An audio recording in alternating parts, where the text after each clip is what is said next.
Okay. They go on and say, we want to thank all our Osage community people who come and listen. We've been discussing this for a while, and I thought it was laid out pretty good to come and talk to all our districts. And this is our last meeting. We're talking about the future of our asset, our gift from God. And we want to make sure we step in the right direction. Talked to Myron a lot, and Uncle Johnny one time. He came up and gave a cedar when we started. And it's a special moment. You know, this is a big thing. It's historic. You know, we got to make a decision. So we don't take that lightly. You know, it's a constituted pistol model. Body model. This thing makes you, it's heavy on your mind. But we got to make that decision, because I think they made decisions years ago to continue this process. We voted in 1949 to drop the royalty so we can entertain water floods. That was a referendum vote. And I try to keep that one in my mind as we continue on making these decisions. And I always say in 2004, there was two groups of people, George W. Bush granted the Constitution. And one was the Iraqi people, and the other was the Osage. So this is international. To me, it's a big deal. And we've formed our Constitution. It's been challenging at times, but we're here. We might have to go that next 100 years. 1806, the United States come to us. As I said the last time, they needed protection to help them protect this Louisiana Purchase and the came to the Osage. And they didn't have enough strength in themselves, and they depended on us. And then that expansion went on, and we have a history there. I try to listen, try to hang on to what I hear even around this drum in this building. Hopefully we can make the right decision. So we just want to thank you for coming, our Congress people that showed, Mineral Council people, and Osages. So we thank you. And I'm going to turn this over to, I like to call it Dr. Jim Trumly. Just call me Jim. I like titles, so I'm well learned, and so have patience. I think we're going to ask questions afterwards. Okay. So thank you, Jim. Thank you, Councilman. I like titles. For those of you that don't know me, my name is Jim Trumly. I moved to Pawhuska about 3 years ago, and I'm actually pretty excited. I just bought a house. That's very nice. I retired as a professor. My doctorate's in computer information systems and statistics, all within the College of Business. And so I'm a certified project manager. I've been doing project management. For 30 plus years with small companies and large companies, defense contractors. I spent a year in Afghanistan doing some designing software for defense contractors. So I've been doing project management a long time ago, and I was approached by the Mineral Council to come and assist in the role of project management to help facilitate the Terra process and help drive the the mineral council towards making a decision. Not making the decision, I don't have an input, I don't have a voice, I don't have a vote. But I assisted in facilitating that process. So, to that end, in July, the Mineral Council, we formed a task force, the Terra task force, and originally it had every member of the Mineral Council on it, plus some additional outside people, consultants. We had Candy Thomas from the chief's office there. The Congress people were there. I know Congressperson Staver here has been at virtually all the meetings. And then also some consultants. We hired Wilson Pipestem was our legal side. I was the project manager, and Paul Yates was hired as a subject matter expert on the BIA. And so we all came together and we started working on this process. The first thing we did was we met with the, and I'm going to go through the process here, but this has been a very careful, diligent, thought out process that's been executed. It's not ever had 100% agreement on anything. We're not trying to drive towards consensus where we have a unanimous decision, because you'll never get there. But this is kind of what we started off and did. So the first thing we did was we went and we started looking at the impact that Terra would have. We looked at several areas and specific items. We looked at the market analysis. We wanted to make sure we had and enlisted professional people, oil and gas people, regulatory people that understood not only the oil and gas industry, which was a major part of it, but also Indian tribal law as well. And that's where Pipestem law has been a valuable asset. We also engaged the Osage Nation Human Resource Department to assist us in identifying the position descriptions and salary requirements and salary analysis and things like that as well. Again, we were trying to focus on getting professional, top quality people. We also did a technical analysis where the Terra task force evaluated the statutory and the regulatory requirements. See, the thing is the Terra aspects, and if we decide to move forward with this, we're standing up a regulatory body. We're standing up a regulatory bureaucracy. We're not standing up an oil and gas production company at this point. This is the regulatory side of the house. If you think about it, it's very much like the gaming, our casino business, right? We've got the regulatory side that makes sure that the casinos operate and run, within the letter of the law and follow all the rules and regulations and best practices. And then you've got the business side of the house, and that would be an oil and gas development side. So we're looking at, for this part, we're looking at the regulatory side. And so we did that. We looked at the statutory and regulatory requirements to satisfy the federal government, as well as oil and gas industry standards. And we specifically needed to focus on the issue of well data, the ability to get data on wells within Osage County. I was 11 years old when I drew my first sample off an oil and gas rig. I came from an oil and gas family. My father was a geologist. My sister has done graduate work in geology. Her husband worked for British Petroleum. My dad worked for Mobil. I worked as a petroleum landman and a geological draftsman. I'm here to tell you, and everybody on the Mineral Council will tell you, you cannot do anything relative to the oil and gas business without information on what is being done. Well data, historical data, everything relative to that. So that was why that was such a big focus. We also looked at the financial analysis. Under Terra, the Osage Mineral Council would be able to streamline the permit approval process. The permit approval process currently has taken about 270 days.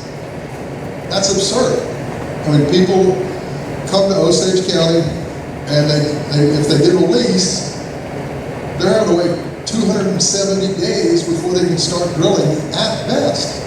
They can go over to Washington County and get one inside a matter of weeks. So that was a big part of it. We wanted to streamline the permit approval process, work with the oil and gas producers, and forecast future revenues, as well as that, so we could better manage the mineral estate. We also looked at the economic analysis, which was with the enhanced permit approval process. It would increase mineral production, future lease sales revenues, and benefit the Osage shareholders, including improved transparency in oil and gas production. Right now, we have virtually no visibility into the oil and gas production. We get what the superintendent tells us was produced last quarter, and we have no way of verifying it hardly at all. And when we ask for questions, or ask questions about it, we get no response, or a slow walk at best. And the last one is the environmental analysis. See, the way it's currently structured, because the BIA is part of the Department of Interior, there's a law that says that if the federal government takes an action, then that action will trigger all of these other things, including environmental analysis and approval, endangered species approval. And so what happens, and one of the reasons it takes 270 days, is because when they sign a lease, that's a federal action.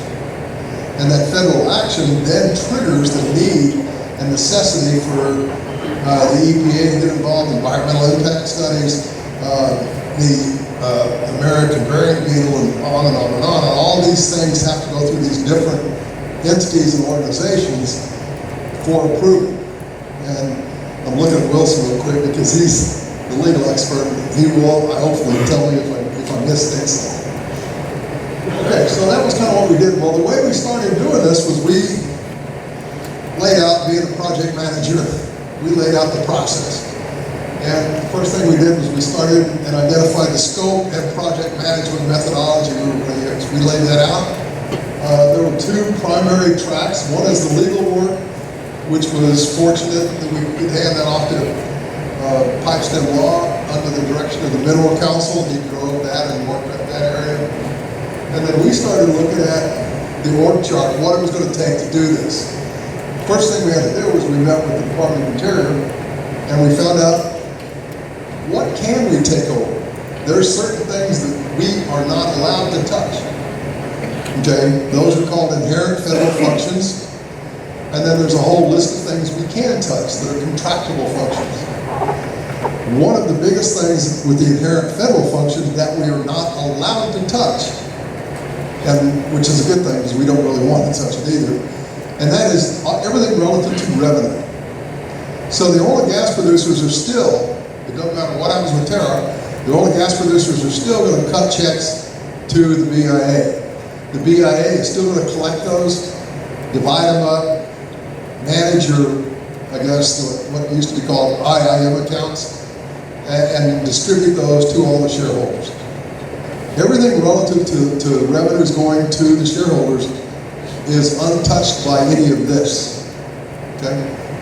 But there are some other things that we are not allowed to touch as well. And some things we're currently debating and discussing and have issues with, and we will negotiate and deal with.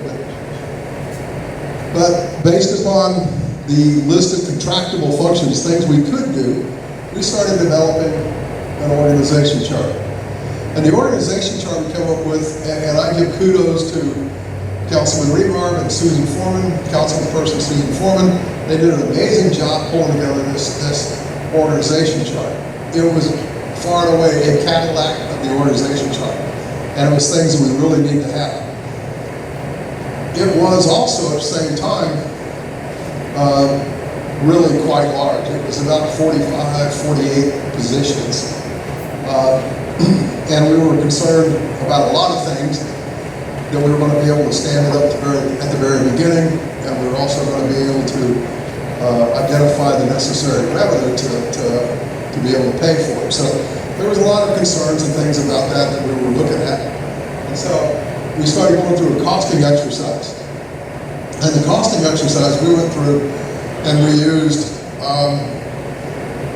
as a way of making sure that we overestimated our cost. If we did anything, we utilized Tulsa labor rates, Tulsa lease utility rates, square footage rates, utilities, all those estimates came into play, and we're going to go through those item by item in just a little bit. And then once we did that, then we were able to identify the gap. This is what we think the organization is going to require for startup costs and also for annual ongoing operational costs. And this is what we think we can get. We can identify the gaps and where and how are we going to fill those gaps. And then after that, we come to this point, and this is the point we're at right now, right tonight. We're at this point where the OMC has to make a go-no-go decision. Do we want to pursue Terra? Does the Osage Mineral Council want to pursue Terra?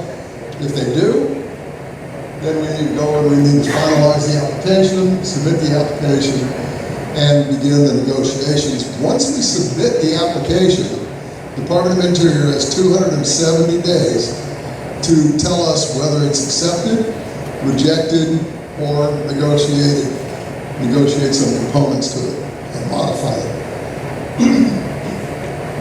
If the Mineral Council comes up and says, no, we don't want to touch Terra, then we go the no-go route and go to it. So that's where we are in the process.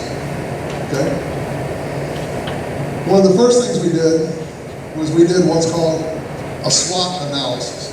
SWOT analysis stands for strengths, weaknesses, opportunities, and threats.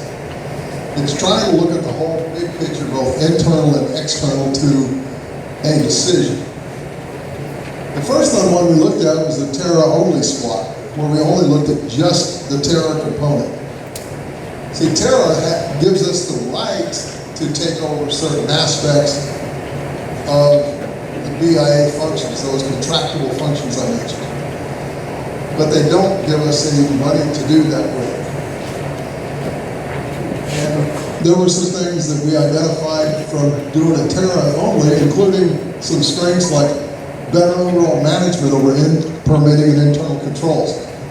We also thought there would be authority to approve leases, business agreements, and related energy development, and better control over the environmental review approval and enforcement of leases and related activities. Some of the opportunities we identified, it does allow us to exert our tribal sovereignty, which is a big deal. That's really important. It also allows us to re-engage with the oil and gas producers that are interested in the area. I think everybody pretty much agrees that the Bureau of Indian Affairs really doesn't care that much about how much they go out and solicit and engage and encourage oil and gas producers to come into Osage County. We also increase and expedite the business activity. We can return to quarterly lease sales, okay, if we're controlling it. And all of this will increase the Osage head right holder payments, and we can apply innovative technology because we control the process. So those are some positives, and those are going to be consistent if we do Terra, whether it's by itself or whether it's in combination with some other options. Some of the negative aspects we've identified, there's a perception of the Mineral Council and Osage Nation working collaboratively. There's what we believe is a false perception that Osage Terra would break the trust. We know that's a false perception. It has, in the Act itself, it very clearly says that it has no impact on the 1906 trust. The trust is still in effect, it's still in place. They still have a fiduciary responsibility to the Osage mineral estate. This Terra only would require additional funding for the management of that mineral estate. And we also think that there could be some potential retaliatory action from the BIA, Department of Interior. That's possible, right? That's a threat that exists. And we think that Governor Stitt's relationship with tribes and this whole one state committee impact, which he's established, we think could be a threat to this entire effort and endeavor. The second thing is a compact contract. Now, what compact contract is the funding mechanism that we would receive federal dollars. It's very much, actually we did a compact contracting for the Indian Health Clinic. That's how we got the funding from the federal government for that. So with that, it does provide recurring annual funding, still exercises tribal sovereignty. It gives us the ability to rebudget, reassign, and reprogram funding to further streamline the process. And it gives us, and this is a big one, it gives us the ability to carry over funds from year to year if they're not spent. In other words, if I don't spend everything I was given in 2021, I can use that in 2022. It does give us the opportunity to tell the oil and gas producers that the mineral reservation is open for business. It has the opportunity for government-to-government relationships. That's one thing with compacting and contracting, is that the Department of Interior, Bureau of Indian Affairs, it is a government-to-government relationship. So we have to utilize and go through the Office of the Chief, and that's the government-to-government relationship. Much like the Health Authority Board, when they compacted and contracted the Indian Health Clinic, they did that through the chief, through the chief's office. That's the government-to-government contracting. Now, that doesn't mean the Mineral Council isn't involved. It's very heavily involved. The negotiation team that would be put together, while run out of the Office of the Chief, would have several Osage Mineral Council members on that negotiation team.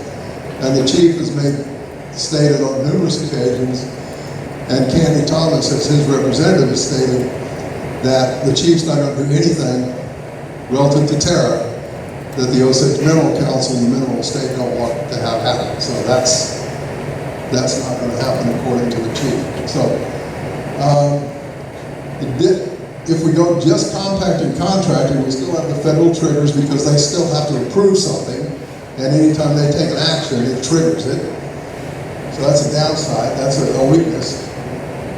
We assume the responsibility for many federal functions that we would take over. Yes?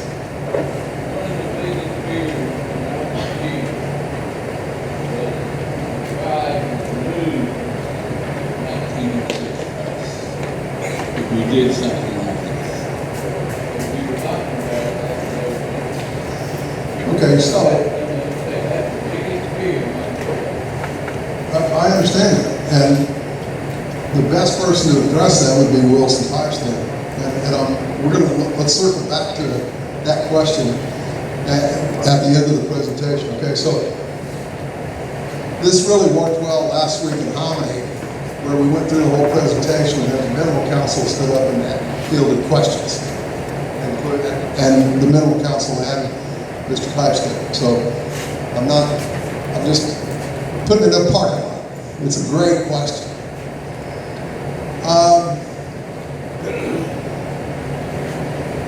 Another negative is they perceive the OMC would control the accounting of the quarterly payment process. Again, I'm going to state, this has nothing to do with the revenue side of the house. Okay? We still think those threats would still exist either way. But the one that is intriguing and I think gives us the best opportunity for success is if we combine these. We take the Terra, the Tribal Energy Resource Agreement, and we couple that with the compacting and contracting. So that's a combined SWAT. And what that does is this gives us all the benefits benefits of Terra, like better overall management, authority to approve leases, control over environmental review, approval, and management. But we also get recurring annual funding. We exercise our tribal sovereignty. We have the ability to rebudget, reassign, and reprogram the funding to streamline the process as we go through it. And we carry over the following year. So we get the best of both worlds from the strength aspect. The opportunity, it's much the same. We get exerting tribal sovereignty, we re-engage oil and gas producers, expedite and increase business activity, quarterly leaseholders, increase Osage shareholders' headright payments.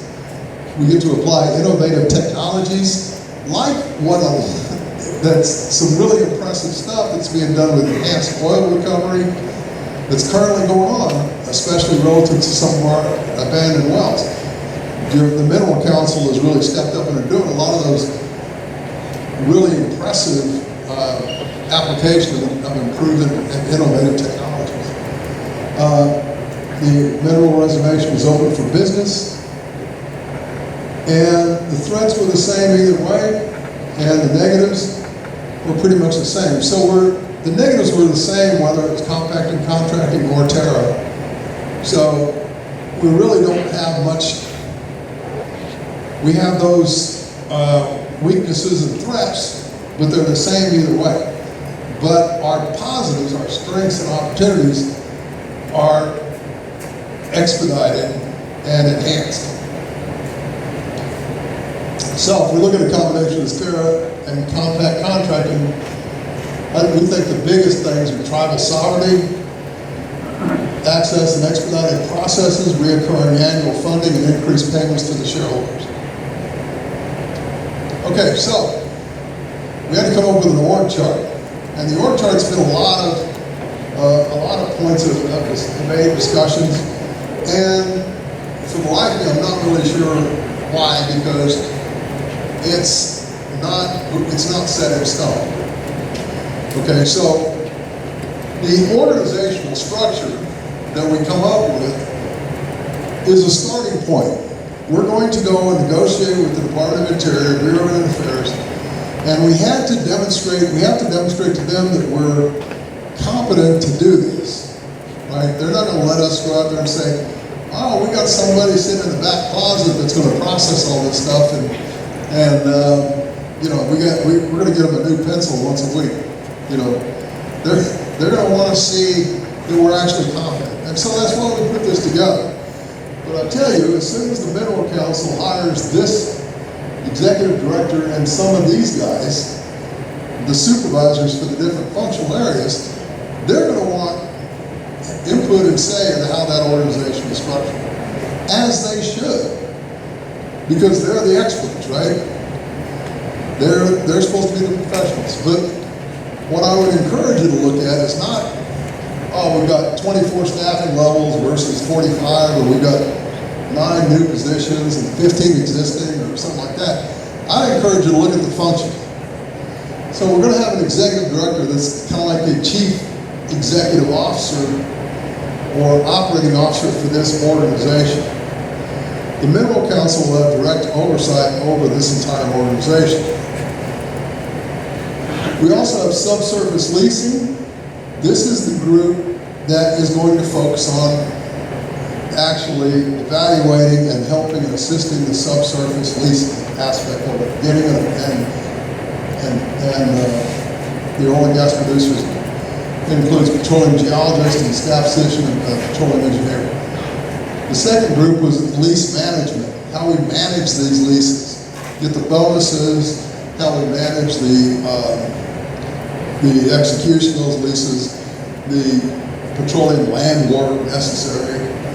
It's a lot easier, to be honest with you, in Osage County, because I've been a petroleum landman all over Oklahoma and Arkansas, and it's really tough because you got to dig through all of the deeds and see who held mineral rights and who kept them and who sold part of them and stuff like that, and track them all down. Osage County, you don't have that problem, right? They're all held by the Osage Mineral Estate. But we have this whole lease management here, which includes a real estate specialist And I would point out records management. Records management is a split position across multiple areas, and one of the main reasons it's a split position is because the Department of Interior, in their list of inherent federal functions, listed records management as an item that they have to maintain.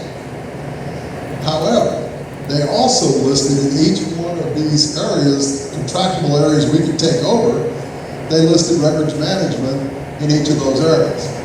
So there's a point of contention.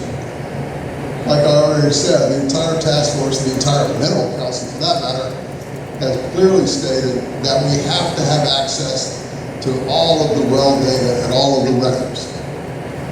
Okay? Both current and historical data. The next area was enforcement and lease compliance. How do we know that somebody didn't abandon a well, or they're actually not dumping into Bird Creek, or doing other environmental damage to the oil and gas, or to the Osage County, to the tribal.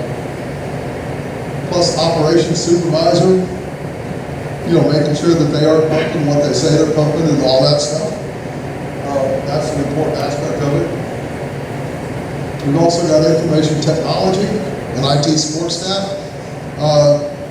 The Mineral Council is doing some really good work with, as far as some data management and some data aspects, and relative to geographical information systems, GIS.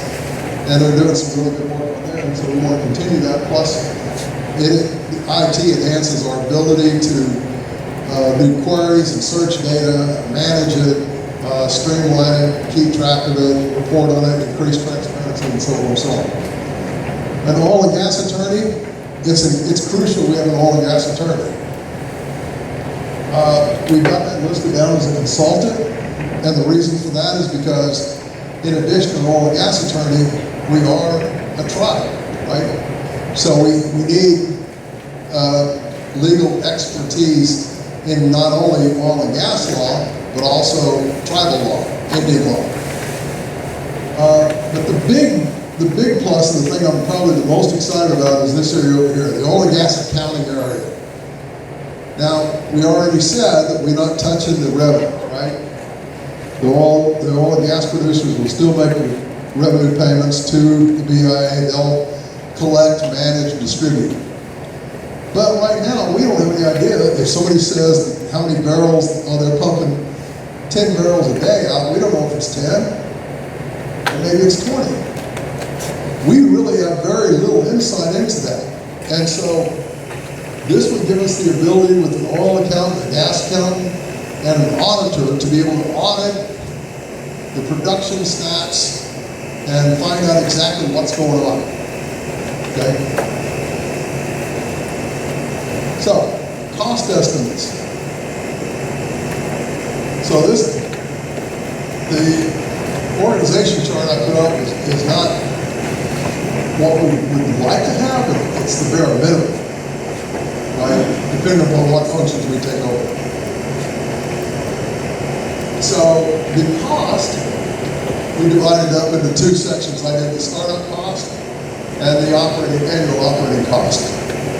The startup cost would be year one, which would include capital expenses and equipment, overhead and admin, plus consultants for the startup exercise and activity. The operating cost would be ongoing annual cost, and they would be labor costs for facilities, vehicles, other utilities, management, maintenance, and things like that. The startup cost, at a minimum, we think it would be about $700,000 for capital expenses and equipment. First year labor costs, based upon the positions we identified in the org chart, would be about 2.6 mil. Overhead and admin would be about $130,000, and consulting would be about $52,000. That started. The operating costs going forward Annual labor cost at current dollar rates, not taking into account inflation or anything like that, but at current dollar rates, 12.6. Rent and facilities about 96,000. Annual vehicle cost, depreciation, management, maintenance, and things like that, about 75,000. Cleaning and utilities about 18. Cleaning and management about 18,000. Not management, maintenance. Utilities about 450,000. For a total of 3.1 million. So where did all this effort come from? It came from you guys. It came from the strategic plan that was put together in 2020 to 2025. You guys said you wanted increased transparency and communication between the Osage Mineral Council and the Osage headway holders. That's why we're here tonight, to talk to you guys, to make sure that you have input, feedback into what you think. And the Mineral Council is here. We've got several members of the Mineral Council here, and they're going to be fielding questions and taking your feedback. We also want to provide more information on education, specifically about probates, headlights, and such topics, and develop Osage-owned businesses related to the oil industry. That's phase 2, right? That's the second part, is making a oil and gas production company to where we're producing our own minerals. But we can't do that if we don't have a regulatory body to start. Otherwise, we would be at the whim of the Bureau of Indian Affairs. So where's some of the funding going to come from? Well, this is a moving target, and this is going to depend upon how successful we are in the negotiations with the Department of Interior and other federal government agencies. But we think pretty much DOI and DEMD grants, we can get about 1.5 million. Federal funding relative to the compact and contracting, we think we can get about 1.9. We think tribal funding would be available about 1.2. And there's other revenues out there for like $75,000. Those are primarily application fees, building permit fees, things like that we think that we can generate by processing that oil and gas companies typically pay. Right now they pay to the state, to the Osage Corporation Commission, Oklahoma Corporation Commission, sorry. So what is a Terra? Okay, there are a list of things that we can take over, that's listed here. And you can think of this as a menu. It's not an all or nothing type of scenario. But these are things we could take. We can take them all. And I think there's some serious justification and reasons to do that. But we don't have to. And by the way, I want to digress for just a second. We have multiple off-ramps if we start down this path. Up till day 269, the day before the Department of Interior says, okay, we accepted your Terra, we can say, yeah, we'll pass. We're going to step back. Or we can back out. We can do that. Even after they accept it, we get into it and we say, this is just way different than we thought. We can turn it back over to them. Right? There's obviously some downsides to doing that, but that's an option. This does not lock us into this. So we have plenty of off-ramps if we decide to do that. But we can look at pre-leasing aspects, tract evaluation, and again, records management. Department of Interior put that in there. Leasing itself, having lease sales. The 1906 Act says we should have quarterly lease sales. Okay, so we're not doing that. I don't even think we had any lease sales last year at all, did we? Yeah. So, but we can do lease sales, we can negotiate leases, we can manage the bonding aspect.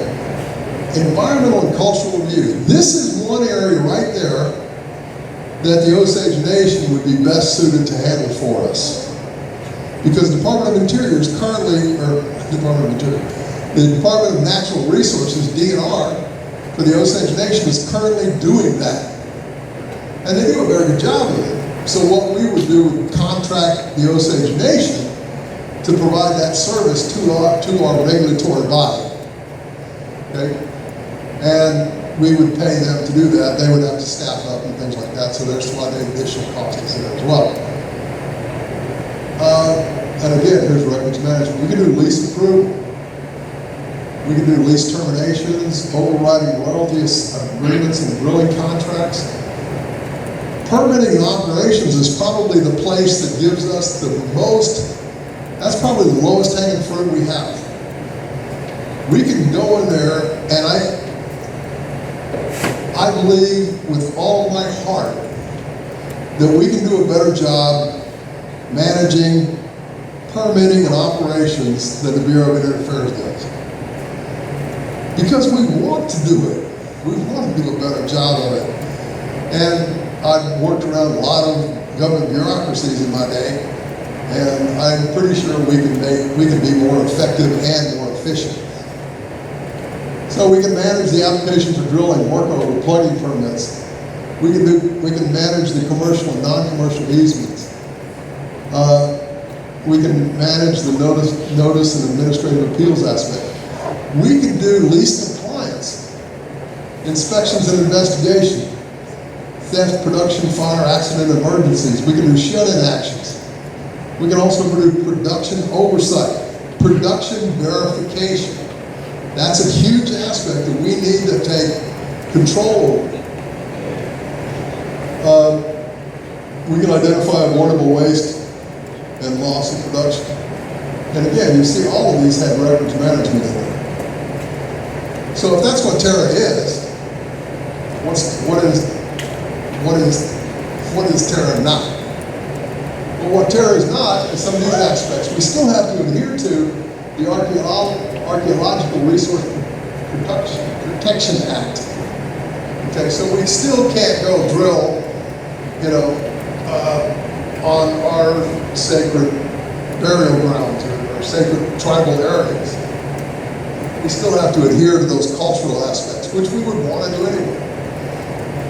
We have to make sure that we manage the Endangered Species Act. Now, earlier I said that we would be free from that federal trigger. What happens here is that we have to present to the federal government our process for ensuring that we manage that correctly. They approve that, and then we follow a process. We don't have to go and do a federal trigger and get it approved for every time there's a single federal action. Okay, so we can streamline the process, but we still have to adhere to it. We don't have anything to do with collection of accounting for revenues. I've said that probably 10 times tonight already. We don't touch the revenues. We also don't have anything to do with the settlement of surface damages, okay, for restricted Indian landowners. We don't have anything to do with Osage head right payments. We don't have anything to do with gross production tax payments, the tribal operating expense payments, operations on restricted Indian lands. We don't have anything to do with issuance of orders and notices, civil penalties. We don't manage the FOIA, Federal Freedom of Information Act. We don't manage that at all. That's done by them. And there's that records management. They say they have records management as an inherent federal function. But then they listed in each of the major areas we could take it over. So we think that's a major point of contention, and we want to make sure we get that squared away. And we would do that during the negotiation phase. So what is excluded? All inherent federal functions, this whole list. All aspects of revenue collection and distribution, and the relinquishment of the trust relationship or obligation of the U.S. federal government with regards to the Osage mineral estate remains intact. Okay, so they still maintain a fiduciary responsibility to the Osage mineral estate. That was some of the sources we used. We were very diligent in making sure we followed the CFRs, the Constitution, the Osage Constitution, and also the strategic plan and things like that. So, with that, I would like to invite the council people to come up and go field questions. I'd like to have the floor for just a moment for a quick update, and I'd like to turn it over to the council. Mr. Chairman? You know, we talked about budget. Brother and I have been on this council together, so we don't even go forward when we talk money, so we can forward. What we're looking at is that we have been in the worst element I've ever seen on the council. I've been through a pandemic. I went into office in 2014, facing federal lawsuits, and I've never been out of it. I've knocked out 3 of them. We're getting ready to knock out 4. I have a huge announcement to make. I'm stealing your thunder, brother. The United States Supreme Court disallowed every attack in El Hados in federal court Friday. Every magistrate decision has been overturned against your Osage Nation. 1906 will hold up in any court in the land. Now, with that being said, I am ecstatic. Number 1 is that the cost. If you ever read what Enel said about your Osage people, you'd be out there turning things down yourself. So with that being said, I'd like to say to some people, this guy's right here, I work for him, my chief assistant. I want to talk to my Congress people here today. When you guys have helped us, you have saved us. So I'm here to tell you personally up front, I appreciate that. Because when I started this, you know what I started gaining with? $38,000 and your brother and 1 guy and a gun. Now we are talking what? How long? How much money we made this year? 58 million. That's what we have grown to. This is just a start. I had those projections in 2000. Now we're looking at something else. This court battle says something else. The court actually has told us there's a possibility these people are going to have to tear them down. And with that being said, I want to thank the council. You know, what has happened here, and now these are my 50th group, because my brother here, Mr. Red Eagle, I've sat with his father, I've sat on a council with him, I've sat with his brother, and the chief's the only one to pay me for what I'm working. So I'm going to stick with that. I want to turn it over to my other council member. I just wanted to steal a little bit of their time and effort. Terra is not the total answer, but it's the only one we got. When I was working for administration, the law did not fit us. A Terra law was only changed last year in November. That's why we have stepped out. Secondly, yeah, you know what you told us over funding? 0. So we're not getting funding there. I'm going to go in the same place that Jeffrey Standingberg, the chief, and I got through our Congress and our people over another fund. And this is where I'm going to need your help. To expand our division from staying away from our losses, we're going to have to look at this. I wouldn't have brought it here if I didn't have some kind of chance and opportunity for the Osage people. Otherwise, I've just left it out. The other thing is that this application has many phases. We can't get caught up on the ending on how much we are going to do. We better know what we're doing before we even get there. Now, as the only person that come out of Supervisor Bureau of Indian Affairs, I tell you this, you think they're going to change? Let him take care of this in a minute. Seriously. Thank you, Mr. Sims. Now, with that being said, and I would have told him yes. I don't know. we've got to look at this part. Well, I wanted to bring it to you. I've heard what the council wants to say. Yeah, I've heard you. I understand that. I've heard all of it. I'm here to get what you want to say. Because I need 2 exit ramps off. Number 1, you've already told me about the funding. If it's unavailable, we're out of here. But I have to have something to fight the United States government with. They've already changed your IIM name to your department 3 times. You are now under the Bureau of Trust Fund Administration. Changed the complete thing that allows him so much leverage.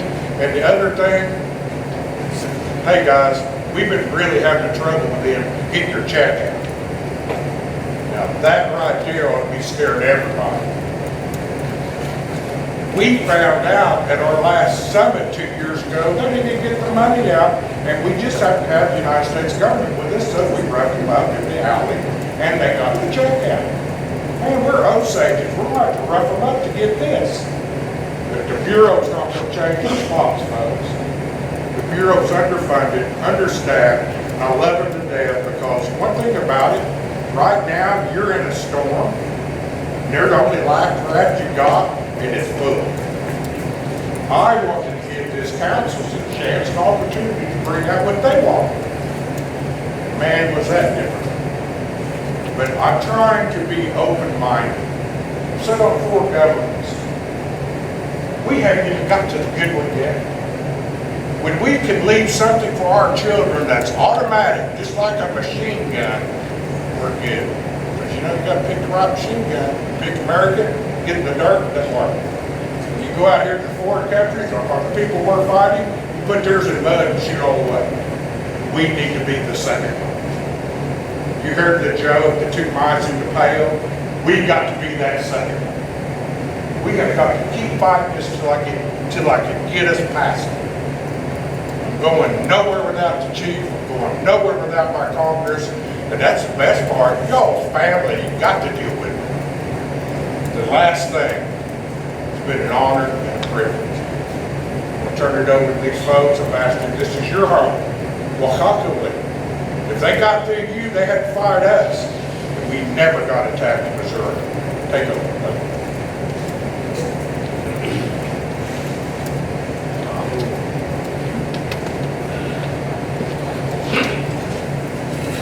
I'm waiting pizza. Some down here. Girl, we a bit more.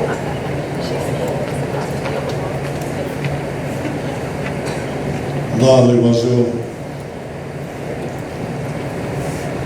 Pistolmai Watakaisu. Lovely. Lovely here, they'd say it out of corn. Lovely. Valila lovely. Valila lovely agree. They go and say how they keep saying, they go and say that at this time, if you have questions, comments, we want to hear it. And we really had a good 2 meetings at Pasoli and Zanzoli, Maja, and got a lot of feedback. So we just asked, if you have a question, I'm going to try to get this microphone to you, and then the mineral council or council will respond. Johnny? Is this the first initial looking into this type of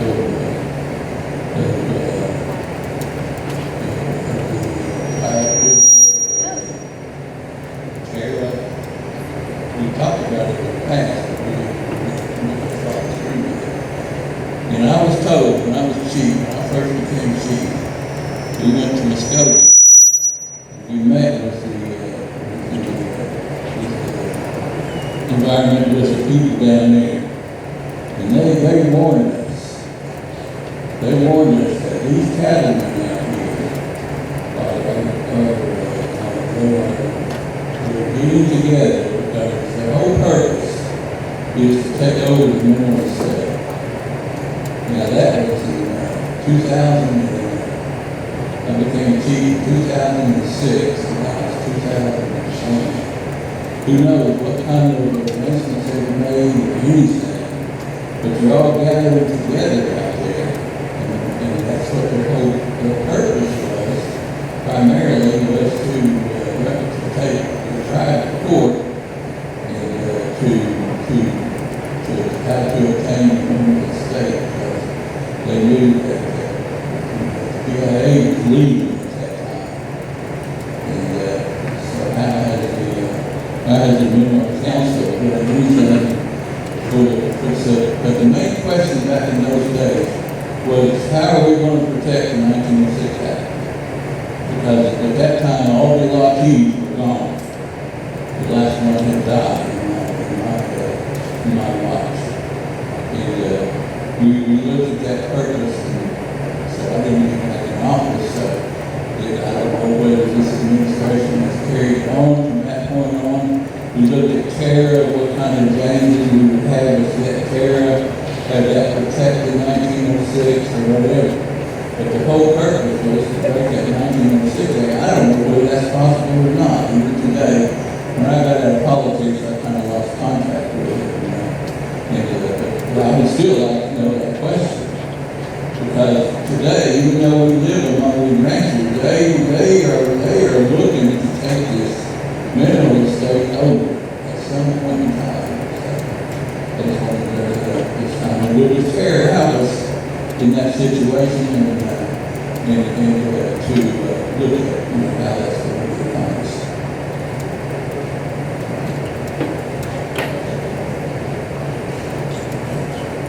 So I appreciate the question, Chief Reddy, about the 1906 Act today, the impact of this Terra if the Minerals Council decides to move forward with it. So I can tell you,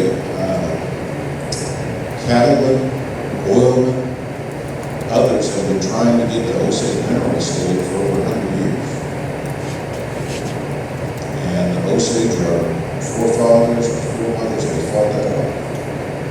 Back when the 1906 Act was enacted, it was only supposed to last for 25 years. And after 25 years, some people call that, I call it an exploration. This mineral estate that we're standing on was supposed to terminate.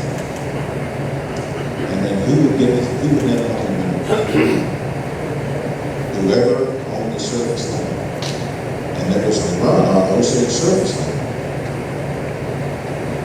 And so we're talking about, if you 1906, 25 years later, 1931 would have been the expiration of that statute. But what led up to all that? The 1920s, our difficult time. So I think there's still people who would like to see this mineral estate go to the non-Indians. Now it's got one owner. So that has been perpetuated by the United States Congress. And the system that's been in place since 1906, it's unique in all of Indian country. One owner of the mineral resource, the mineral estate, money being paid in the United States into a tribal trust account, and then payments out to individual Osages, other Indians, and non-Indians. There's some crazy things that happen still. There's kind of a band-aid on that part of now. Still, there's about a quarter of the mineral rights owned by non-Indians. So we've got ideas about how to fix that too, but we're still trying to recover from all these things that have happened. Our forefathers, foremothers, they made a way for us. They protected what's here, but a lot of the surface land we lost. Quarter of the head rights, 1 out of 4, we lost. So we're clawing that back, they said, the legal way. We're trying to get those back, trying to make change. Now, what would a Terra do, and what relation does it have to that? So, the Terra law, by definition, would not break the trust. In fact, it reaffirms it. It reaffirms it. Now, the one place that it would change, so this trust relationship, meaning the United States government, you got the Osage Nation, Osage tribe, this relationship is one of trust. It doesn't mean I trust you, I trust you with this. It doesn't mean that. It means there's a law that creates this relationship. The mineral estate is held in trust, meaning the United States actually holds the deed for us. And it has legal obligations to us.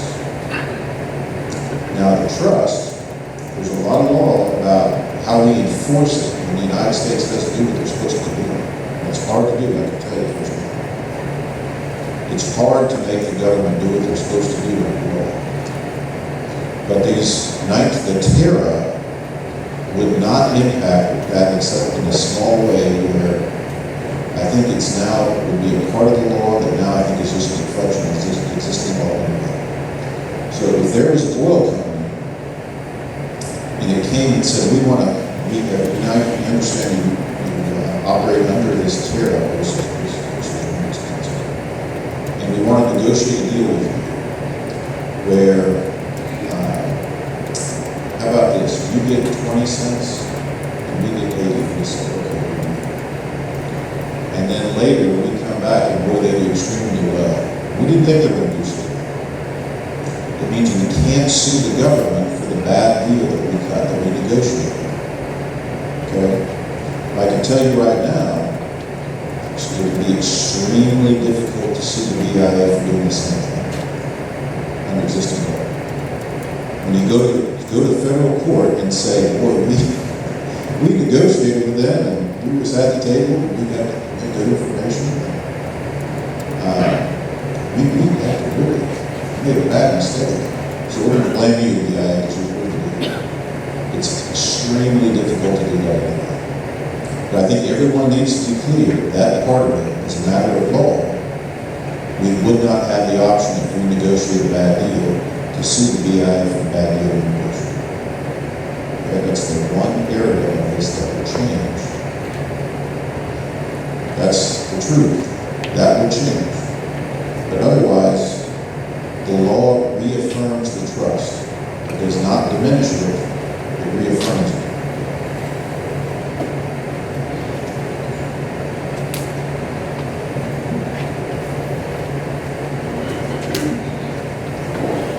With the question, are there any existing tribal Terra agreements executed at this point in time? Has any Terra been executed by any tribe in the United States? If we were to pursue this application, we would be the first tribe in the United States, fairly recognized tribe, to execute a Terra application. Right? And if that is true, being the first, I would think that would allow us some very strong marketing leverage in the process of showing these things are workable and doable for other tribes in their worlds that we have taken the initiative to be the first and try to make it work and be I don't want to say we're a prototype, but I'll just say the first to get it right. And that, to me, would carry some bargaining power, especially in the hybrid picture you put up here, Terra and Compact. I think it would bring weight to that kind of discussion. So that's my comment. Yes, sir.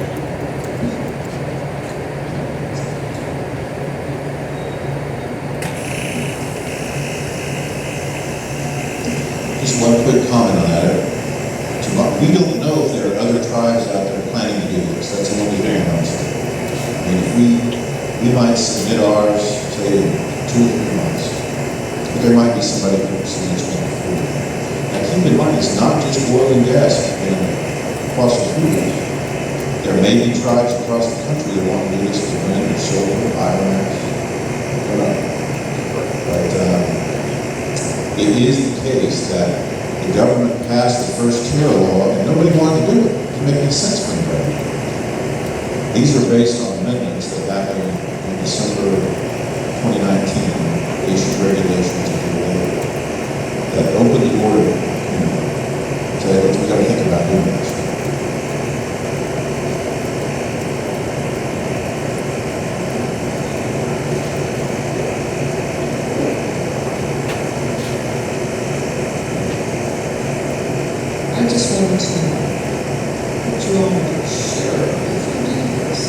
that you never ever touched any of the money up there in the Osage Nation account where royalty comes in.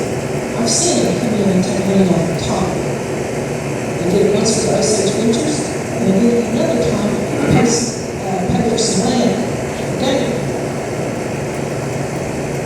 You all do not really ever take any money from us. That needs to be put in writing. I'm gonna try this one, if I can help.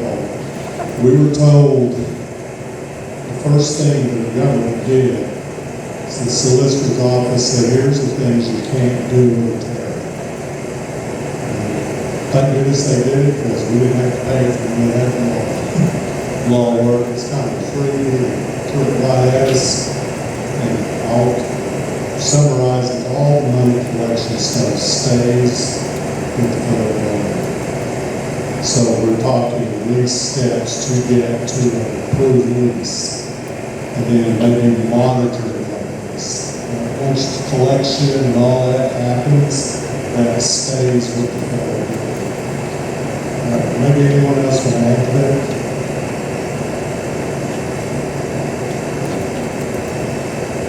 I'm not going to add much to that, but when we come back in the clinic, I was responsible for doing that. And I went toward it because self-determination began to come in the 70s and the 80s. And I wasn't in politics during that time. I wasn't in a government position, but I was government becoming. Part of that,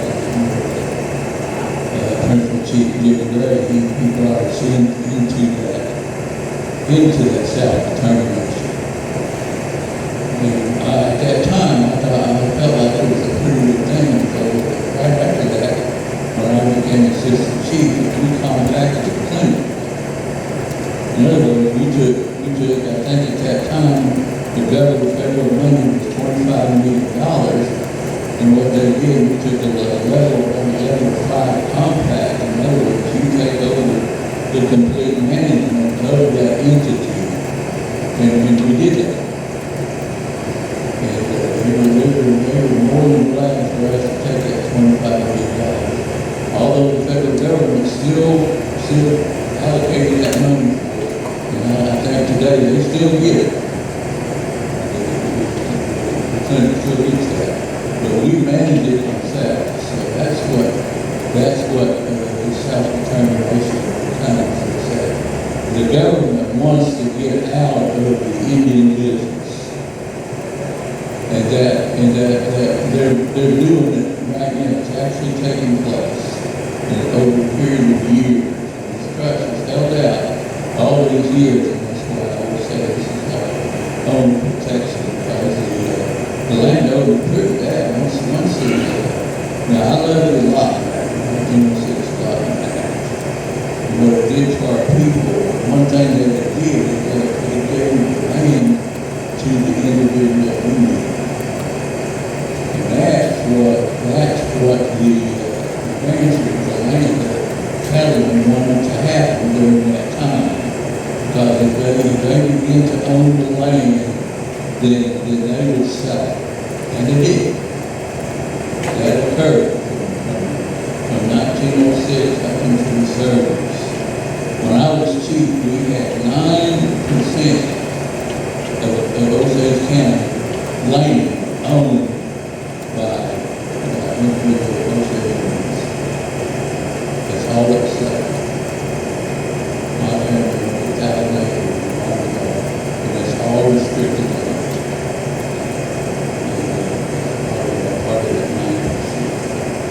So what I think is occurring at different times is to break this trust. If we break this trust, then we'll lose minerals. Some of it will lose our value. That's my opinion. And that's why this trust is very, very important to us as a tribe, as a shareholder, for us to look at what's going to preserve us.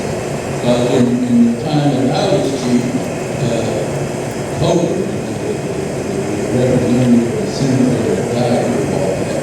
His main purpose was to break that trust. I used to go to his office on a monthly basis, just curious. So he could not do anything with those things because of his trust. So you've got individual politicians probably, you've got the state government, you've got the landowners who would love to see this trust be broken, and then the human trust go back to the landowners. That's what I know today, and I think that's what this council is up against. And we need to support him along with Brother Wilson here, because he was with me when I was starting. We met people in the study. I even went to the White House. And met the President of the United States for trying to preserve that. And we did.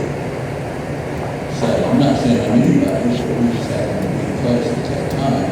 And that's what time when all the Indian nations began to gather together, and that's what they did. By getting all the chiefs met during those times. And we were able to preserve some of our very close lands. Thank you.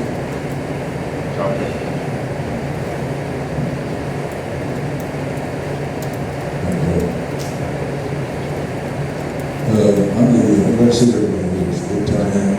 We went to the railroads first. That's a good turnout there. It all went well. But what I want to point out to everybody that when I've seen all this and been through it from the very beginning is this is here to show you what this is all about.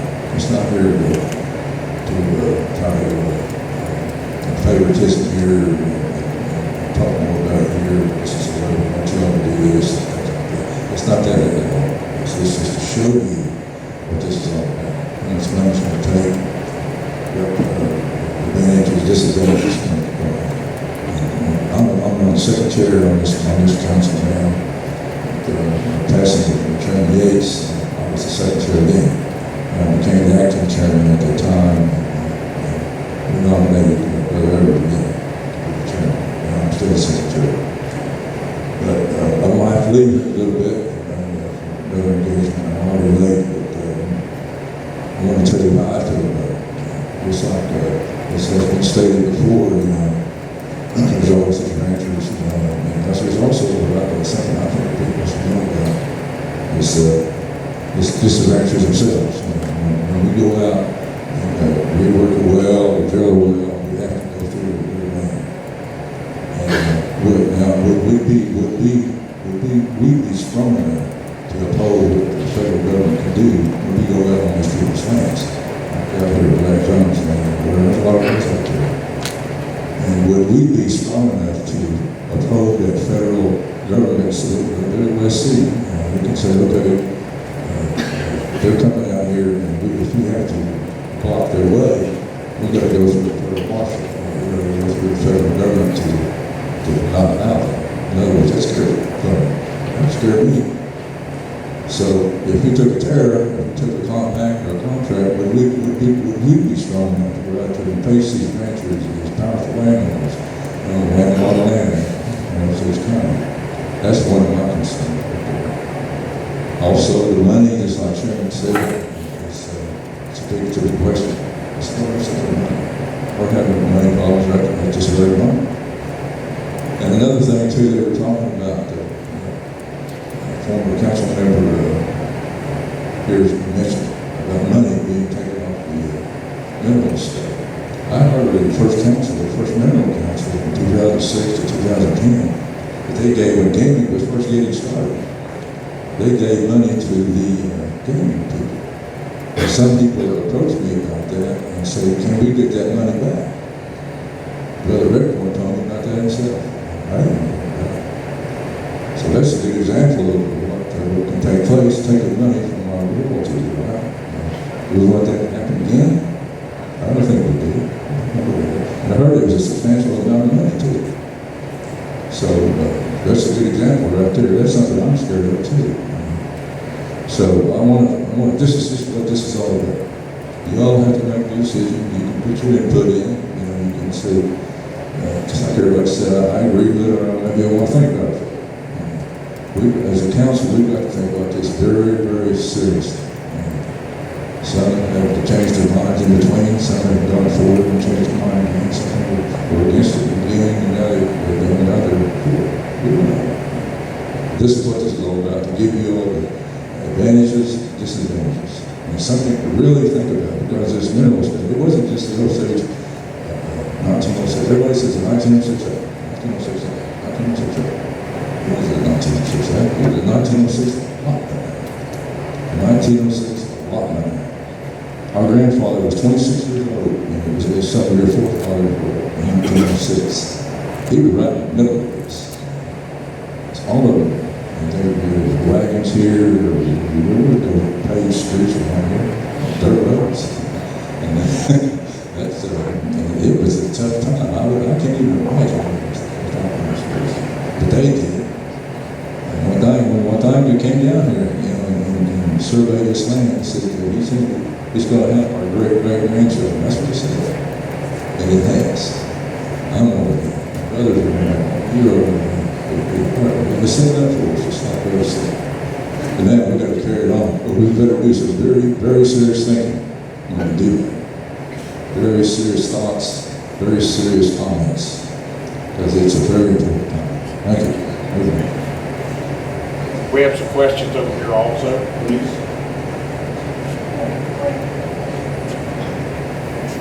I do want to interject one item.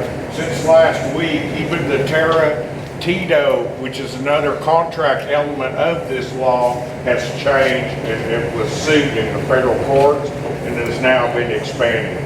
But to answer former councilwoman's question, the answer is no. Not our law. You and I never did. Yeah, thank you. I'm very impressed with the organization chart that you all put together, the task force. Very, very thorough, very comprehensive. My first question is, all the slots that are on the VIA that are their portion, are they all filled? They're not, are they? Okay. All those petroleum engineer slots, they're vacant. Then the comment, it appears to me that your startup cost would be a lot more than just 3.5 million. There's going to be a lot more, and even the theory of startup, you better put a couple more million in there, just on the theory of startup. It's very challenging, I'll just say that. I also want to say, our Constitution specifically says that the Osage Nation will support the mineral estate.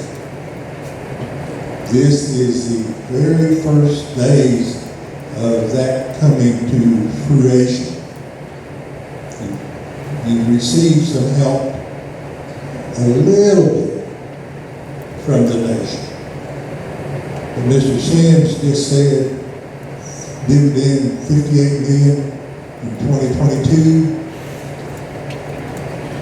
3.5 million is only 1/2 of 1% of $58 million dividend. Is my math right? Check my math. 3.5 million is only 1/2 of 1% of a $58 million dividend. Am I right? Think about it. That's our putting our stamp on our sovereignty and saying this is ours and we want to manage it for 1/2 of 1%. And the only challenge then is Mr. Sims has to do this every year for about 20 years. So he needs to get to work. But that's your money as stated in the Constitution. And this Congress has to see to that. That's their job, to support the mineral estate. I just want to say that, we've got some, we don't always have to look at this like poplars. We've got some support to make something like this, to move into the process. I just want to say that. Was there someone else that had a question? Yes, right here in the corner, Can please. you, I don't think that Richard, that might stand over there. I don't think so. I'm Charles Longer, and I've lived up here from West Texas about a year and a half. I lived up 16 of a year. Lived here in Pawhuska when I was a young child, and actually started school in Florida. And so that kind of dates with some of it. So, I had more questions than I had anything else, and one of them, everything that I know about oil and gas relates to how it makes the oil in West Texas. And I know it's not done that way. I've already picked up on that. Is the mineral estate the dominant estate in Oklahoma? It's my understanding that we have landowners who are surface owners that won't allow us on their property. And I don't understand if that's true, and that's just what I've heard. If that's true, I don't understand how that can hold up. If it's the dominant estate, then we have a right to go to it. And there's absolutely no question about that at all. It's the dominant estate. The next question I have is under Terra, I wouldn't have any control over the grid energy. Can we prevent wind farms, solar panels, so on and so forth, that prevent us from extracting wood? The other, just something to throw out, in Texas we did a two-tier kind of lease agreement. When Devin came in and wanted to do all the deep one, or the slanted, the fracking and so on and so forth, we had two separate tiers of lease agreements. We leased everything in Terra 10,000 feet. Everything above stays in the current producers. Everybody got along. Devin was really good about respecting the other producers. Nobody got stepped on, nobody got beat up. Those are pretty much my questions, and I like the idea that the Osage Mineral Council will have a lot more control over what's happening. I've been a head owner since 1995, and my best recollection of BIA is that we had about a 40% discount when you just go on the disposal list. And that's not good. I mean, most people go to prison. So, anyway, that's all I have. Thank you. I have one answer. Great question. If they will read your abstract of every property owned in the Osage Reservation, says they do not have the right to stop us. Now, when I worked for the Bureau, we ended up in federal court, and we won those cases. The nation itself, we will not be harmed by this at all. I do want to say one complexity that I get too excited on the mic, but in these cases, we're going to go with the Osage Nation. These Congress people are going to write the laws that will keep us from having any problem, because number one, the reservation is now held. 2015, I won a federal lawsuit, said no law, no act impedes on my 1906 Law Act. It was clarified again last Friday. It costs us a lot, but if we have to, you all will be the first ones they're going to take out of office, not us. Lastly, is that court has never been overturned, sir. They cannot stop us. We are getting prepared to fight that fight, because you know who's coming. Our producers in the room know who's coming. It's this great environmentalist who wants all of our property, who got to buy it by going through a trail of terror for us, and bought the land at 2 cents an acre. So I'm going to offer them the same price they bought it. 2 cents an acre, take it or leave it, you guys are out of here. Last comment I got. The other contract on this Terra is not just for us. I'm going to go right to the nation. You already brought up the ENR program, which I helped develop back in the 1990s. Then we turned right around to Trumly Storage. I happen to be one of your TCA former members of the 106 Act that we take to 900 square miles into Oklahoma, Missouri, Kansas, and Arkansas. Last comment, I have a realty department under the nation. I bring our laws right to it. Where's that? But with that being said, I'd like to turn it over to the gentleman who's talking money over here and see what he says. Thank you, all. But thank you, sir. That's a great question. Thank you. I just want to make just a couple comments. Just going around and talking into the community, one of the things that we've heard is, we're not ready to compact contract. Well, thank God we didn't say that to the Osage Health Clinic. You just mentioned the list. You rolled off a list. I was sitting there talking to a shareholder, and she goes, I can testify to that. We ran our program. We did it. Osages, we are resilient. And so we have the ability to continue to do this. And when we think about the mineral state, it is probably the most highly mismanaged working with the Bureau of Indian Affairs there is. Absolutely.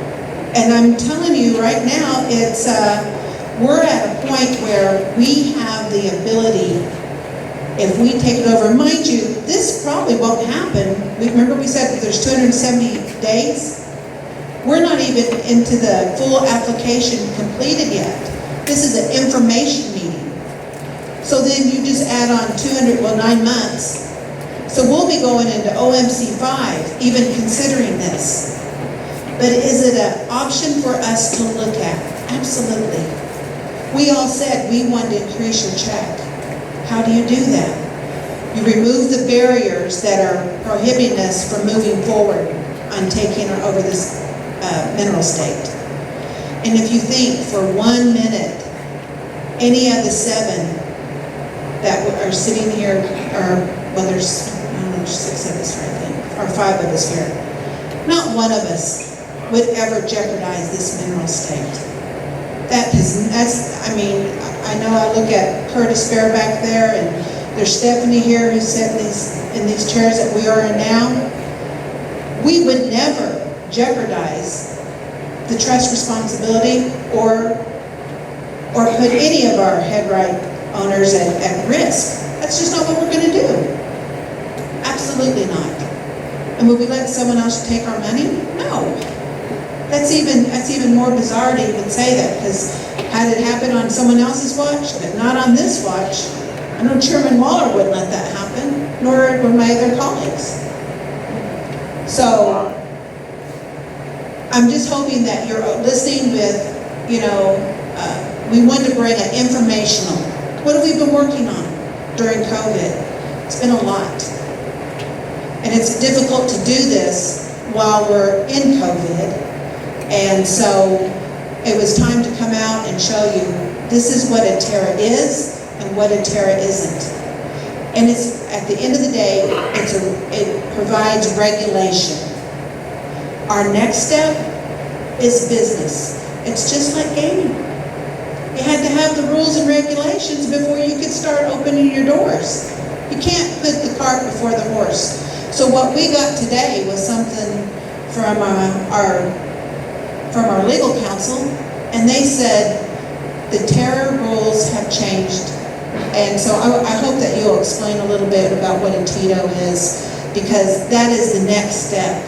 It allows us to get in business. We have a lot of low-hanging fruit that at the end of the day, if we're able to get access and set up a small business, then we'll be able to, you'll benefit from that. We know what it's like in the past year to really suffer under low gas prices. The price per barrel was it was devastating. We heard you. So what are you all going to do, council? This is one of the things we're looking at. It's an option. It's a way out. It's a path. And so I really like the comments that my relative made about we're in that Constitution. If you look at the 3 villages, they're in that constitution. Each of them have received at least 5 to 10 million in new buildings, new arbors, fitness centers, senior citizens. How much came over to the minerals? And we hold the largest asset that this nation has. $721,000. And that was just this past year. So we're in it, and it's the protection of the mineral estate, and that's what we look at doing every time. I think Mark has a question. As a constituent of the Osage Nation, as a shareholder of the Mineral Council, and as chairman of the Golden Goose. Yes, sir. The thing about it is in the casino that our main purpose was to give the Osage Nation money. And we dug in and we pulled off to what I think was impossible. Because the pandemic hit, it shut us down, and we were hurting. And also now that Biden's gave out all the incentives to the people, we're having a hard time to hiring people. We're working at 1/3 capacity. If we were at a full capacity, it would be great. Once we get through Missouri, I feel like Missouri could make one casino in Missouri would make all 7 of our casinos That's correct. more money. You know I was with This you. is what we're working on, and as the chief, Jeffrey, Byron, and me, hopefully go up there. We purchased a piece of land in Osage Beach. Now we got to talk to the governor. And with this, we hope to establish another casino quicker than putting the land in trust here in Oklahoma, because it took us 7 years in our own Osage County. I feel like with the governor that he is kind of in favor for us, because it would be money to this particular Osage Beach. We chose this part because it does Osage River, Osage Beach, that's why we chose it. But let me say this, the $58 million that we're going to give in 2022, we're not sure if it's sustainable. So this is why we've got to get people back to work, and we got to hire full people to where we can operate and make more money. So this is, I would hope that the Congress and the Mineral Council would really dig into this if they intend to do it, because they're going to need whatever the Congress appropriates in order to run this. Personally, I've been looking into the Terra, and it's going to cost a little bit more than what the projection is here. So, you know, can the casinos sustain it? I don't know. I'm going to say that would depend on the Mineral Council and the Congress on how much it's going to take. And they would have to cut back on some things if they intend to do this. So that's my statement to the public here, shareholders, constituents, and Congress and the Mineral Council. Thank you. Thank you for those comments. Just to be clear, this is just a regulatory issue that we can do it. Where we make money and we're not going to be dependent, we want to be self-sustaining. That we have our own businesses that self-sustain us. So we wouldn't be we're just coming at Congress just, maybe like a couple year program. But Brother was right. There's a program that's called the 177 program. It was a pilot program. program for job creation. And they went in there and they negotiated a 20-year funding for the 177 program. That's for hiring tech school kids and whatever. So because it was the first, it was funded for 20 years. I think we need to play that card in negotiations. And I think we have a question. Curtis? Mr. Moncrief, you had some good questions. I want to attempt to answer some of those. You're talking about green energy. The unique thing about the Osage is we're on the back end of the decline curve. Our Indian friends with a lot of oil and gas activity, they're on the front side. We're on the back end. I don't even think the BIA has trained professionals to deal with our situation. So when we start talking enhanced oil recovery, we start talking Wolf and Well projects that Mr. Reddiel and I are leading. You know, those two things we've got to go after, and it takes some innovative creativity and kind of thinking out of the box. And we think there's another bump we're going to see. We saw the original production, they're making a movie about it right now, not in the 20s. And we had the referendum vote to drop royalties to 1/8 in 1949 to bring in the water flow. Well, now we're talking chemistry, adding things down in the ground to see if we get production up. That's our enhanced oil recovery. We found some experts in this field are predicting some tremendous growth in this area. I want y'all to know who's the biggest producer in Osage County right now. Everybody know? Not Frank. Frank, you can't answer this question. It's Purdue. And they're injecting CO2 down hole. And, you know, they say water and oil don't mix. That's a water flow, you know. I've been told that, well, we really don't mix. We're like water and oil. That's a joke. But CO2 at miscible pressure and oil does mix.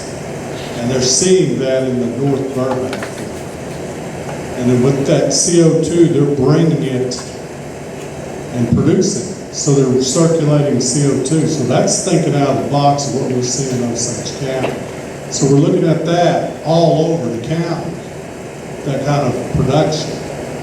And what we found is our biggest hurdle, in my view, is getting data so we can assess these areas. That's a big, big hold. I didn't realize that until we started really trying to wrestle with this problem.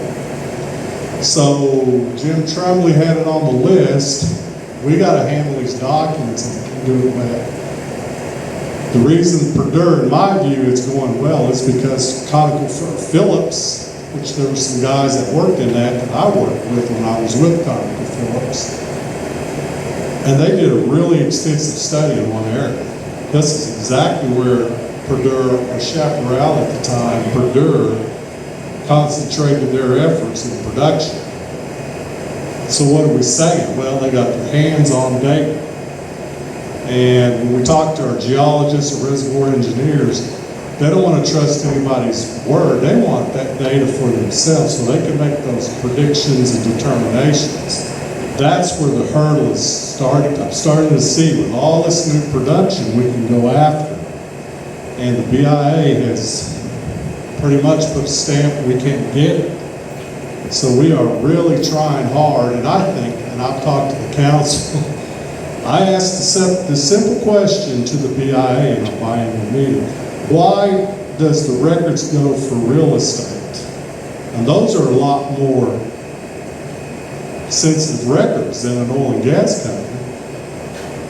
And Eddie Streeter simply said, because you contact and it transferred right over to the truck. And I got to thinking, gee whiz, if we compact, would we get all the oil and gas records? And I think we could. We could tell the BIA, you have 30 days to do that. And then we own that, because we own that building. So I really don't, and then that's compact contract, you tag Terra on top of that, then we're in control. So to me, those are the benefits of doing this. Now, I'm not saying we're sold. We're hearing all your comments. Stephanie and I had a lot of conversations. How will we protect this community?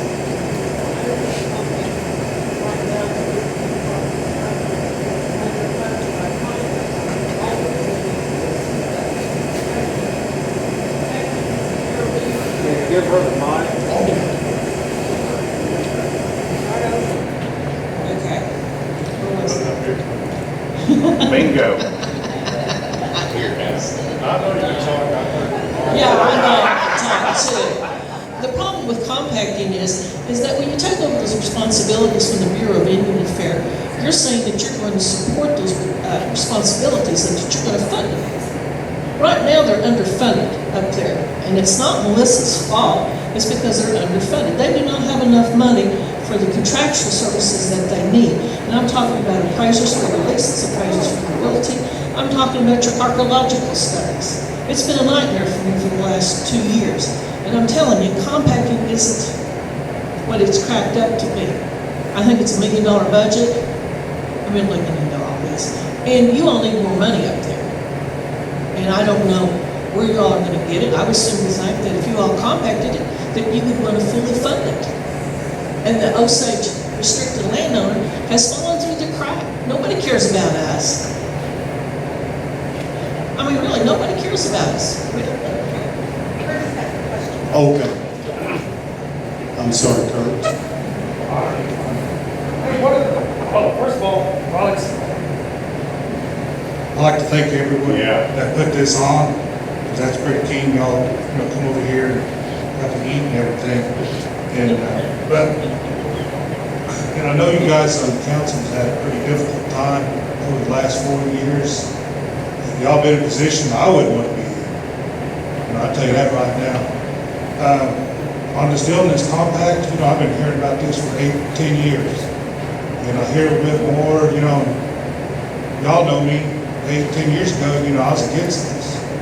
But I know times have changed. This nation has changed. It's still progressing, it's still growing. I just think it's time to do it. It's time to go ahead and pull the trigger. I've talked to different people in our family, and they've asked me about what I thought. I told them, it's just, I know I don't got no facts, because I'm not around you guys every day. But I do know it's time. I do know it's time. And I do understand a lot of people don't care about the minerals thing. If you only got, there's a lot of people only got 1% or 2%. They care less what goes on. We'll look how many people see it. They don't care less. They care less what's going on. They'd be mad about the nation giving y'all money. They'll be mad about that. But the hell with those guys. We need to worry about what's going on here. I'm just saying, I'm for it. Now, I do have a question. My question is, I don't know, I was listening to you jamming and I kind of zoned out, so I don't know if you touched it or not. But, yeah, I did. But, who's going to be finding people out there in the oil field in this company, in this Terra? Is it going to be BIA, and then where's that funds going? I think you mentioned something about funds for fines or something. Did you mention anything like that? For fines in the oil field. Enforcement. Yeah, police, compliance, and enforcement. Yeah, that's what I was thinking. Now, where's that money going? Is it the nursery money?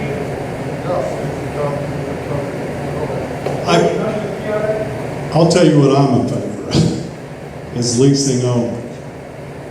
Leave the field people there. And they can enforce, and somebody brought up some really good ideas. Call the feds, call the federal marshals, whatever, that's still there.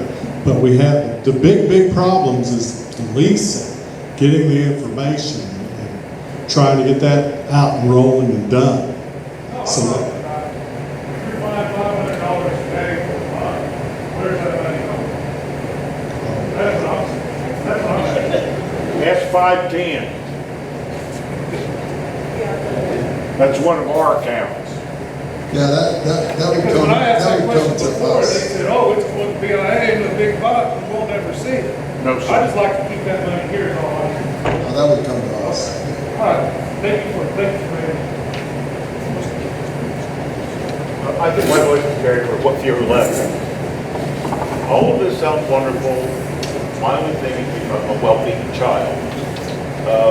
What are the repercussions or penalties that can be assessed to the nation or the mineral council if we get down to the 11th hour and we decide, okay, we can't do this, so we need to withdraw our application? That I don't know this is being addressed firmly enough and you know, is that in the back of people's minds if we get to that point where we're going and then suddenly something says, no, that's not going to work for us, we can't do this. If we withdraw our application, will the Bureau, will the BIA or any other, you know, part of the government come back and punish us? We are Osage. We have been punished before. Are we looking at that point where we could be punished? Yeah, I've got an answer for that. I filed the largest lawsuits against the United States government's ever been filed. 2000. We went on to look at the other criteria for a settlement we received. I think that's exactly what you're heading about. Then does the Bureau, once we file that, even do the settlement? Are we ready into that now over regulatory items into our drilling? Over the expansion of not getting our information to us? Yes, they are going to. Secondly, I'll be happy to file on it again. We didn't even get the correct accounting on the settlement dollars, in which I will just go ahead and make it public. We're already reviewing that now with our council, and we're looking at exactly that. They are never going to deliver what they promised. They are never going to be able to deliver the comfort that you're asking about. Matter of fact, I think we might be tough the first few years, and we're going to be under a heavy microscope, but we can't do any worse than they're doing right now.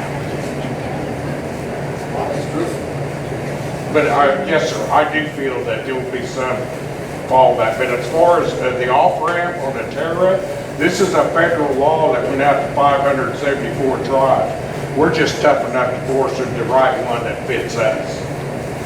And I hope that helps. Brother, you guys got to close, man. We got to get great on this. It's 8:30, so I just want to say, I think there's an off-ramp in the Tariff, and they have to take it back if we decide we can't do it. So I'm going to go ahead and, yeah, I'm going to ask, Councilwoman Gray to close this out. Thank you. I just want to say, you know, we started at Gray Horse, went to Hominy, then we came here. In about a week, we're going to be going to Gray Horse. Then we're going to go to Hominy. Then we're going to be back here. But I can tell you this, I can't wait till they strike that drum just to hear it again. Because that's who we are. We're resilient people.